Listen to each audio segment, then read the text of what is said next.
हरे कृष्णा। श्रावण मास की पूर्णिमा तिथि का हिंदू धर्म में एक विशेष महत्व है। इस दिन का संबंध भक्ति, दान, व्रत और पवित्र स्नान से जुड़ा हुआ है। श्रावण पूर्णिमा पर विशेष रूप से भगवान शिव की आराधना और जलाभिषेक का विधान है। साथ ही इस दिन रक्षाबंधन पर्व, ऋषि तर्पण, दान पुण्य और व्रत का भी एक खास महत्व है। मान्यता है कि इस पावन अवसर पर किए गए धार्मिक कार्यों से जीवन में सुख, समृद्धि, आरोग्य और पितरों की कृपा प्राप्त होती है। जीवन अमृत चैनल की ओर से आप सभी को श्रावण पूर्णिमा की हार्दिक शुभकामनाएं। भगवान शिव और विष्णु जी की कृपा आपके जीवन में सदैव बनी रहे। आपके घर में सुख, शांति और समृद्धि का सदा वास हो। आइए इस पावन तिथि पर हम रसपान करें श्रावण पूर्णिमा व्रत कथा का। साथ में समापन आरती के साथ करेंगे। यशोदा की बात सुनकर श्री कृष्ण कहने लगे, हे माता, तुमने अति सुंदर प्रश्न किया है। मैं तुम्हें ऐसे एक व्रत के बारे में विस्तार से बताता हूँ। सौभाग्य की प्राप्ति के लिए स्त्रियों को 32 पूर्णमासी के व्रत करना चाहिए। इस व्रत को करने से स्त्रियों को सौभाग्य की प्राप्ति होती है। यह व्रत अत्यंत सौभाग्य देने वाला और भगवान शिव के प्रति भक्ति को बढ़ाने वाला है। यशोदा जी कहने लगी, हे कृष्ण, प्रथम इस व्रत को मृत्यु लोक में किसने किया था? इसके विषय में विस्तार पूर्वक मुझे बताओ। श्री कृष्ण कहने लगे, इस भूमंडल पर अनेक प्रकार के रत्नों से परिपूर्ण कार्तिका नाम की एक नगरी थी। वहाँ चंद्रहास नामक राजा राज्य करता था। उसी नगर में धनेश्वर नाम का एक ब्राह्मण था और उसकी स्त्री अति सुशीला रूपवती थी। दोनों ही उस नगर में बड़े प्रेम से रहते थे। घर में धन्य धान आदि की कोई भी कमी नहीं थी, परंतु उनको बहुत बड़ा दुख था। उनको कोई भी संतान नहीं थी। एक समय एक बड़ा योगी उस नगर में आया। वह योगी उस ब्राह्मण के घर को छोड़कर अन्य सभी घरों से भिक्षा लेकर भोजन किया करता था। वह रूपवती से भी भिक्षा नहीं लेता था। एक दिन वह योगी रूपवती से भिक्षा न लेकर किसी अन्य घर से भिक्षा लेकर गंगा किनारे जाकर भिक्षण कर रहा था। तभी धनेश्वर ने योगी का यह सब कार्य देख लिया और अपनी भिक्षा के अनादर से दुखी होकर धनेश्वर योगी से बोला, हे महात्मा, आप सब घरों से भिक्षा लेते हैं, परंतु आप मेरे घर से कभी भी भिक्षा नहीं लेते। इसका कारण क्या है? योगी ने कहा, निसंतान के घर की भीख पतितों के अन्न के तुल्य होती है और जो पतितों का अन्न खाता है वह भी पतित हो जाता है। क्योंकि तुम निसंतान हो, इसलिए पतित हो जाने के भय से मैं तुम्हारे घर की भिक्षा नहीं ग्रहण कर सकता। धनेश्वर योगी की बात सुनकर बहुत ही दुखी होकर उनके पैरों पर गिर गया और कहने लगा, हे महाराज, यदि ऐसा है तो आप पुत्र प्राप्ति का उपाय बताइए। आप सर्वज्ञानी हैं, मुझ पर कृपा कीजिए। हे भगवान, मेरे घर में धन की कोई कमी नहीं है, परंतु मैं पुत्र न होने के कारण अत्यंत दुखी हूँ। आप मेरे इस दुख का कारण बताएं और इसका हरण करने आप सामर्थ्यवान हैं। यह सुनकर योगी कहने लगी, हे ब्राह्मण, तुम चंडी की आराधना करो। घर आकर उसने अपनी पत्नी से सब वेदांत कहा और स्वयं तप करने के लिए वन में चला गया। वन में जाकर उसने चंडी की उपासना की और उपवास किए। चंडी ने 16वें दिन उसको स्वप्न में दर्शन दिया और कहा, धनेश्वर, जा, तेरे घर पुत्र होगा, परंतु वह 16 वर्ष की आयु में ही मृत्यु को प्राप्त हो जाएगा। यदि तुम दोनों पति पत्नी 32 पूर्णमासी का व्रत विधि पूर्वक करोगे तो वह दीर्घायु हो जाएगा। जितनी तुम्हें सामर्थ्य हो, आटे के दिए बनाकर शिव जी भगवान का पूजन करा, परंतु पूर्णमासी के व्रत 32 ही होने चाहिए। प्रातःकाल होने पर इस स्थान के समीप तुम्हें आम का वृक्ष दिखाई देगा। उस पर चढ़कर तुम एक फल तोड़कर शीघ्र ही अपने घर चले जाना और अपनी पत्नी से सब वेदांत कहना। ऋतु स्नान के पश्चात वह स्वच्छ होकर श्री शंकर भगवान का ध्यान करके उस फल को खा लेगी। शंकर भगवान की कृपा से उसका गर्भ रह जाएगा। जब वह भ्रमण प्रातःकाल उठा तो देखा कि उसने एक स्थान के पास ही आम का वृक्ष देखा, जिस पर एक अत्यंत सुंदर आम का फल लगा हुआ था। उस ब्राह्मण ने उस आम के वृक्ष पर चढ़कर फल को तोड़ने का प्रयत्न किया, परंतु वृक्ष पर कई बार प्रयत्न करने पर भी वह चढ़ नहीं पाया। तब उस ब्राह्मण को बहुत चिंता हुई। तब विघ्न विनाशन श्री गणेश भगवान की वंदना करने के लिए कहने लगा, हे दयानिधे, अपने भक्तों के विघ्नों का नाश करके उनके मंगल कार्य को करने वाले, दुष्टों का नाश करने वाले, रिद्धि सिद्धि प्रदान करने वाले, आप मुझ पर कृपा करके इतना बल दें कि मैं अपने मनोरथ को पूरा कर सकूं। इस प्रकार गणेश जी की प्रार्थना करने पर उनकी कृपा से धनेश्वर वृक्ष पर चढ़ गया और उसने सुंदर आम के फल तोड़ लिया। और धनेश्वर ने सोचा कि जो वरदान से फल मिला है वो यही है और कोई फल तो दिखाई देता नहीं है। उस धनेश्वर ब्राह्मण ने जल्दी से घर जाकर अपनी पत्नी को वह फल दे दिया और उसकी पत्नी ने अपने पति के कहे अनुसार उस फल को खा लिया और वह गर्भवती हो गई। देवी जी की असीम कृपा से उसे एक अत्यंत सुंदर पुत्र उत्पन्न हुआ, जिसका नाम उन्होंने देवीदास रखा। माता पिता के हर्ष और शोक के साथ वह बालक शुक्ल पक्ष के चंद्रमा के भांति वह बालक अपने पिता के घर में बड़ा होने लगा। भवानी की कृपा से वह बालक बहुत ही सुंदर, सुशील, विद्या, पढ़ने में हर तरह से निपुण था। दुर्गा जी की आज्ञा अनुसार उसकी मिटाने 32 पूर्णमासी का व्रत रखना आरंभ कर दिया, जिससे उसका पुत्र बड़ी आयु वाला हो जाए। 16 वर्ष लगते ही देवीदास के माता पिता को बड़ी चिंता हो गई कि कहीं उनके पुत्र की इस वर्ष मृत्यु न हो जाए। इसलिए उन्होंने अपने मन में विचार किया कि यदि यह दुर्घटना उनके सामने हो गई तो वो कैसे सहन करेंगे। इसलिए उन्होंने देवीदास के मामा को बुलाया और कहा, हमारी एक बहुत बड़ी इच्छा है कि देवीदास 1 वर्ष तक काशी में जाकर विद्या अध्ययन करे और उसको अकेला कभी भी न छोड़ना। इसलिए साथ में तुम चले जाओ और 1 वर्ष के पश्चात इसको वापस ले आना। सब प्रबंध करके उसके माता पिता ने काशी जाने के लिए देवीदास को एक घोड़े पर बिठा दिया और उसके मामा के साथ भेज दिया। परंतु यह बात उसके मामा को नहीं पता थी कि किसी और को भी नहीं बताई गई कि धनेश्वर तथा उसकी पत्नी ने अपने पुत्र की मंगल कामना तथा दीर्घायु के लिए भगवती दुर्गा की आराधना और पूर्णमासियों का व्रत करना आरंभ कर दिया था। इस प्रकार बराबर 32 पूर्णमासी के व्रत को उन्होंने पूरा किया। कुछ समय पश्चात एक दिन वह मामा और भांजा मार्ग में रात बिताने के लिए किसी गांव में ठहरे हुए थे। उस दिन उस गांव में ब्राह्मण की अत्यंत सुंदर, सुशीला और गुणवती कन्या का विवाह होने वाला था। जिस धर्मशाला के अंदर वर और उसके बाराती ठहरे हुए थे, उसी धर्मशाला में देवीदास और उसके मामा भी ठहरे हुए थे। संयोगवश कन्या को तेल आदि चढ़ाकर मंडप आदि का कार्य किया गया तो लगन के समय वर को धनुर्वात हो गया। इसलिए वर के पिता ने अपने कुटुंबियों से विमर्श करके निश्चय किया कि यह देवीदास मेरे पुत्र जैसा ही सुंदर है, मैं इसके साथ ही लगन करवा दूं और बाद में विवाह के अन्य कार्य में मेरे लड़के के साथ बैठा दूं। किसी को पता भी नहीं चलेगा और विवाह भी संपन्न हो जाएगा। ऐसा सोचकर देवीदास के मामा से जाकर बोला कि तुम थोड़ी देर के लिए अपना भांजा हमें दे दो, जिससे विवाह के लगन का सब कार्य सुचारू रूप से हो सके। तब देवीदास के मामा कहने लगे, जो कुछ भी कन्या पक्ष से आपको मिला है वो आप इसे दे देंगे। मेरे पर यह बात उसके वर के पिता ने स्वीकार कर लेने पर उसने अपना भांजा वर बनाने के लिए भेज दिया और उसके साथ सब विवाह कार्य विधि पूर्वक संपन्न हो गए। पत्नी के साथ वह भोजन करने लगा तो अपने मन में सोचने लगा कि न जाने यह किसकी स्त्री होगी। वह एकांत में यही सोचकर अपने मन में दुखी होने लगा। उसने निश्वास को छोड़ते हुए कहा, उसकी आंखों में आंसू भी थे आ गए। तब लड़की ने पूछा, क्या बात है, आप इतने उदास और दुखी क्यों हैं?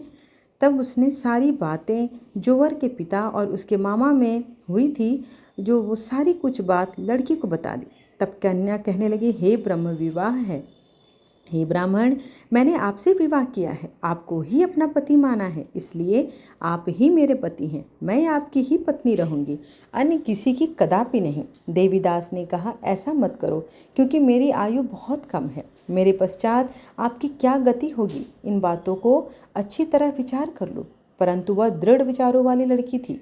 वह बोली, जो आपकी गति होगी वही मेरी गति होगी। स्वामी, आप उठिए और भोजन कीजिए, आप निश्चय ही भूखे होंगे।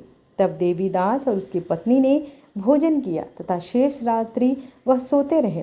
प्रातःकाल देवीदास ने अपनी पत्नी को 3 नागों से जड़ी हुई एक अंगूठी दी और कहा कि इसे रखो और साथ में एक ऐसा पुष्प वाटिका बनाओ जिसे तुम संकेत के रूप में समझ सकती हो। स्थिर चित्त होकर मेरा मरण और जीवन जानने के लिए पुष्प वाटिका को देखते रहना। उसमें सुगंधित वाली एक नव मल्लिका लगाओ और उसको प्रतिदिन जल से सींचा करो। आनंद के साथ खेलो, कूदो और उत्सव मनाओ।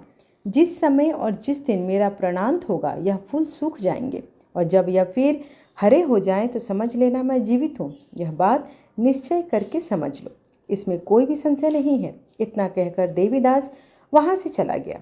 प्रातःकाल होते ही वहाँ पर गाजे बाजे के साथ जिस समय विवाह कार्य समाप्त करने के लिए व्रत था, सब बाराती मंडप में आए तो कन्या ने वर को देखते ही कहा, यह मेरा पति नहीं है। मेरा पति वही है जिसके साथ रात्रि में मेरा पाणी ग्रहण हुआ था। इसके साथ मेरा विवाह नहीं हुआ है। यदि यह वही पुरुष है तो बताए कि मैंने इसको क्या दिया। वधू पक्ष और कन्या पक्ष कन्यादान के समय जो आभूषण आदि दिए थे वो दिखाएं तथा रात में क्या गुप्त बातें मैंने इनसे कही वह सब सुनाए। पति ने कहा कि यह कैसी बातें कर रही हो। पिता ने भी सुनकर अचंभित हो गए। उन्होंने भी कहा कि उनके कहे अनुसार वर को बुलाया। कन्या की यह बात सुनकर वह कहने लगा, मैं भी कुछ भी नहीं जानता। इसके पश्चात लज्जित होकर वह अपना मुंह लेकर वापस लौट गया, अपमानित भी हो गया और भगवान श्री कृष्ण बोले, हे माता, इस प्रकार देवीदास काशी विद्यार्थन के लिए चला गया। जब कुछ समय बीता तो काल से प्रेरित होकर एक सर्परात्रि के समय उसको डसने के लिए वहां आया। उस विषधर के प्रभाव से उसके शयन का स्थान चारों ओर से विष की ज्वाला से विषैला हो गया, परंतु व्रत के प्रभाव से उसको काट नहीं पाया, क्योंकि पहले ही उसकी माता ने 32 पूर्णमासी का व्रत रखा था। इसके बाद मध्याह्न के समय स्वयं काल वहां आया और उसके शरीर से प्राणों को निकालने का प्रयत्न करने लगे, जिससे वह मूर्छित होकर पृथ्वी पर गिर गया। उसी समय माता पार्वती के साथ भगवान शंकर वहां आ गए। उसको मूर्छित दशा में देखकर माता पार्वती जी ने शंकर जी से प्रार्थना की, हे महाराज, इस बालक की माता ने पहले ही 32 पूर्णिमा का व्रत किया है, जिसके प्रभाव से आप इसको प्राणदान दें। भवानी के कहने पर भक्त वत्सल भगवान शिव जी ने उसको प्राणदान दे दिया। इस व्रत के प्रभाव से काल को भी पीछे हटना पड़ा और देवीदास स्वस्थ होकर बैठ गया। उधर उसकी पत्नी उसके काल की परीक्षा किया करती थी। जब उसने देखा कि उस पुष्प वाटिका में पुष्प कुछ भी नहीं रहे तो उसको अत्यंत आश्चर्य हुआ, लेकिन जब वह जैसे जैसे ही हरी भरी हो गई तो वह जान गई कि अब उसका पति बिल्कुल ठीक है और जीवित हो गया है। यह देखकर वह बहुत प्रसन्न हो उठी और अपने पिता से कहने लगी, हे पिताजी, मेरे पति जीवित हैं, आप उनको ढूंढिए। जब 16वां वर्ष व्यतीत हो गया तब देवीदास भी अपने मामा के साथ काशी से चल दिया। इधर उसके ससुर उसको ढूंढने के लिए अपने घर से जाने ही वाले थे कि वह दोनों मामा भांजे वहां आ गए। उनका आया हुआ देखकर उनको ससुर को बहुत प्रसन्नता हुई और वह उन्हें अपने घर ले आए। उस समय नगर के निवासी भी वहां इकट्ठे हो गए और सबने निश्चय किया कि अवश्य ही इसी बालक के साथ कन्या का विवाह हुआ था। उस बालक को कन्या ने जब देखा तो पहचान लिया कि यह तो वही है जो संकेत करके गया था। तब उपरांत सब कहने लगा, भला हुआ यह आ गया, और सब नगरवासियों ने आनंद मनाया। कुछ दिन बाद देवीदास ने अपनी पत्नी और मामा के साथ अपने ससुर के घर से बहुत सारे उपहार लेकर अपने माता पिता के घर को प्रस्थान किया। जब वहां अपने गांव निकट पहुंचे तो कहीं लोगों ने उसे देखकर उसके माता पिता को पहले ही खबर दे दी कि तुम्हारा पुत्र देवीदास अपनी पत्नी और मामा के साथ आ रहा है। ऐसा समाचार सुनकर माता पिता को विश्वास नहीं हुआ, परंतु जब और लोगों ने भी आकर कहा कि यह बात बहुत ही आश्चर्य की है, लेकिन थोड़ी देर में देवीदास ने आकर अपने माता पिता के चरणों में अपना सर रखकर प्रणाम किया और उसकी पत्नी ने भी अपने सास ससुर के चरणों को स्पर्श किया तो माता पिता ने अपने पुत्र और पुत्रवधू को हृदय से लगा लिया और दोनों की आंखों में प्रेम अश्रु बह चले। अपने पुत्र और पुत्रवधू के आने की खुशियों में धनेश्वर ने बड़ा ही भारी उत्सव किया और ब्राह्मणों को दान दक्षिणा देकर प्रसन्न किया। श्री कृष्ण भगवान कहने लगे, इस प्रकार धनेश्वर 32 पूर्णमासियों के व्रत के प्रभाव से पुत्रवान हो गया। जो भी स्त्रियां 32 पूर्णमासी के व्रत को करती हैं वे जन्म जन्मांतर में वैधव का दुख कभी नहीं भोगती और सदैव सौभाग्यवती रहती हैं। इस प्रकार 32 पूर्णमासी व्रत कथा यहीं पर समाप्त हुआ। आइए अब आरती करते हैं। आइए अब आरती कर लेते हैं। ओम जय जगदीश हरे स्वामी जय जगदीश हरे। भक्त जनों के संकट क्षण में दूर करे।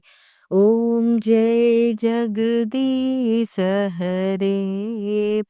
जो ध्यावे फल पावे दुख बिन से मन का सुख संपत्ति घर आवे।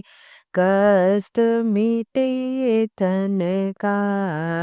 ओम जय जगदीश हरे। मात पिता तुम मेरे शरण गहूँ मैं किसकी तुम बिन और न दूजा। आस करूँ मैं जिसकी। ओम जय जगदीश हरे। तुम पूरन परमात्मा तुम अंतर्यामी पार ब्रह्म परमेश्वर तुम सबके स्वामी। ओम जय जगदीश हरे। तुम करुणा के सागर तुम पालन करता मैं मूरख खल कामी कृपा करो भरता। ओम जय जगदीश हरे।